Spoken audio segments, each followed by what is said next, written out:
Con el permiso de la presidencia de la mesa directiva, hoy yo no quiero abonar a esta disertación de paquidermos, hablando en la justa dimensión de las posiciones que se pueden dar, y también sobre que hay que hablar con claridad en temas políticos, porque al final de cuentas, aunque hay una gran trama técnica en esta reforma, pues aquí la mayoría somos políticos más que técnicos.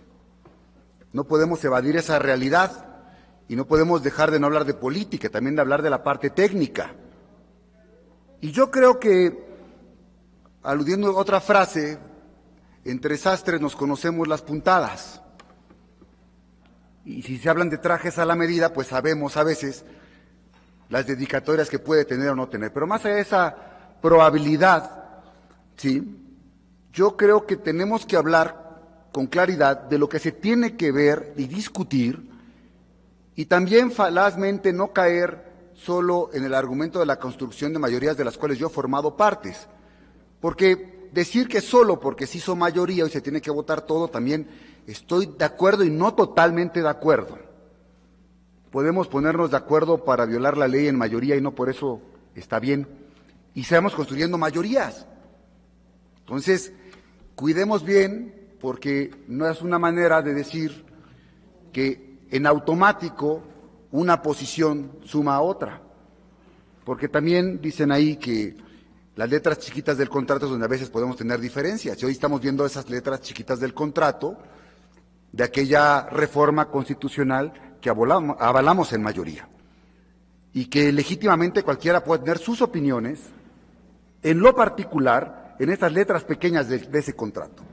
Pero yo reitero lo que dije en aquella vez de la reforma constitucional. Lo que tiene que haber de por medio, entre todos los que estamos en la clase política, independientemente de las filias, de las fobias y de los colores, tiene que ver el compromiso que podamos tener para el combate a la corrupción. Y en eso creo que en eso estamos de acuerdo. Independientemente de los bemoles que podamos tener o las pequeñas diferencias que podamos tener en la construcción de la norma, que por más infalible que pensamos que pueda ser, o por más allá de las bondades que podamos subir a decir esta tribuna, porque fue construida por nosotros, pues siempre el tiempo también nos dará la razón si fueron correctas, si hubo pendientes o no, porque la norma siempre se estará actualizando. Y por esta tribuna seguirán muchas más discusiones para seguir actualizando estas normas que hoy pensamos nos establecen un mínimo indispensable para que se pueda trabajar en este nuevo sistema de responsabilidades, de fiscalización y de rendición de cuentas. Y también, lo repito, el combate a la corrupción no es monopolio de nadie y tiene que estar por arriba de los colores. En eso creo que estamos de acuerdo. Y no podemos entrar en discusión que el viejo régimen o que un color era más corrupto que otro. Todos tienen sus negritos en el arroz. Todos, en un acto de contrición política, hagámoslo con asepsia, hagámoslo con claridad. Y yo sí quiero hablar de este tema que tiene que ver con esta materialización que vamos a tener en Puebla, de este nuevo sistema de responsabilidades administrativas, que derivan de una nueva ley que de por sí vino a derogar en Puebla todo un libro de la ley de responsabilidades, dejándolo sin efecto para aplicar esas normas federales, y dejando solo vigente la parte del juicio político en esta ley que tenemos actualmente en Puebla.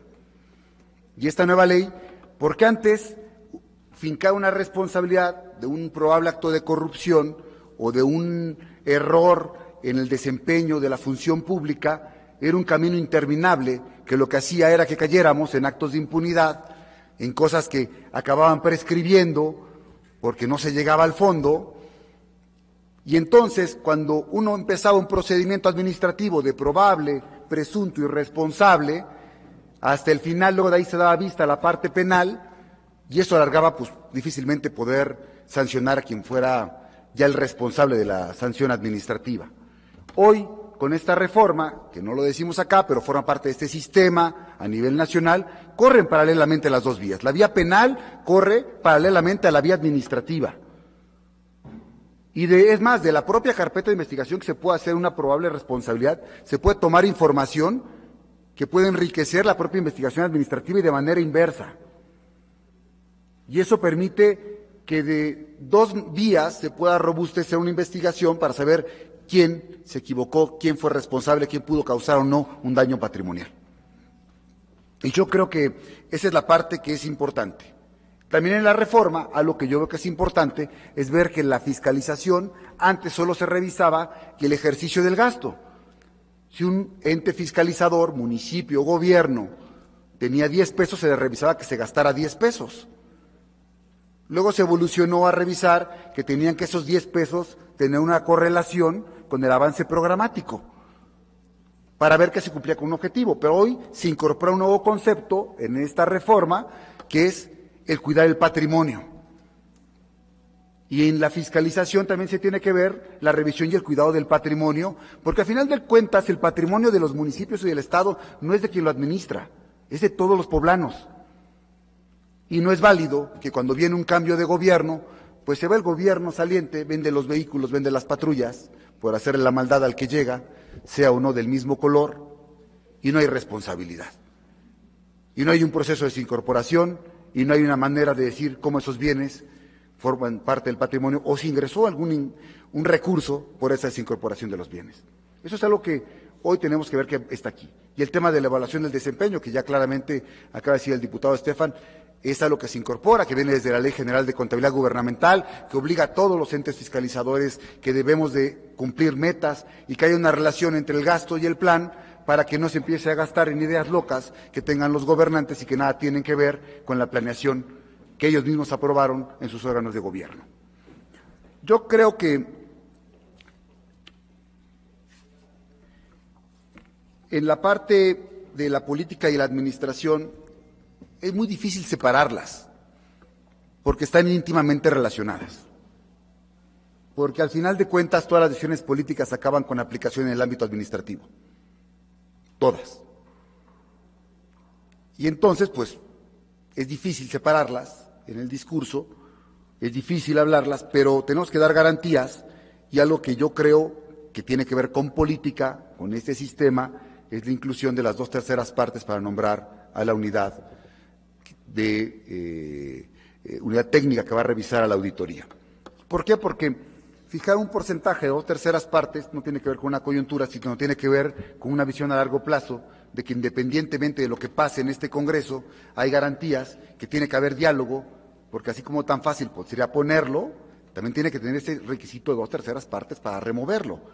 Y entonces no quien llega a construir una minoría o mayoría al ras pueda llegar y cambiar las reglas del juego y tirar las instituciones.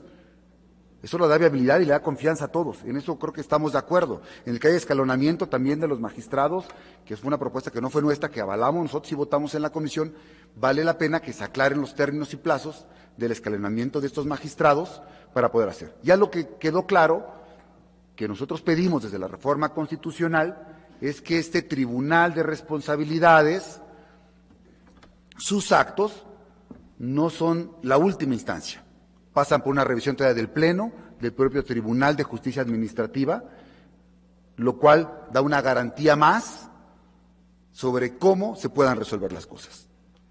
Sin duda, aquí habrá más disertaciones, a favor o en contra, con argumentos sobre temas específicos o sobre temas generales. Y no, los legisladores no somos perfectos, no somos infalibles, nos equivocamos también como personas, como humanos. Y tenemos que tratar de poner lo mejor de nosotros para que en todas las normas que estemos discutiendo en esta tribuna vayan con el mejor esfuerzo, con la mejor calidad posible y tratando de buscar que forjemos instituciones para que nadie en el futuro venga a mandar al carajo a las mismas instituciones. Gracias.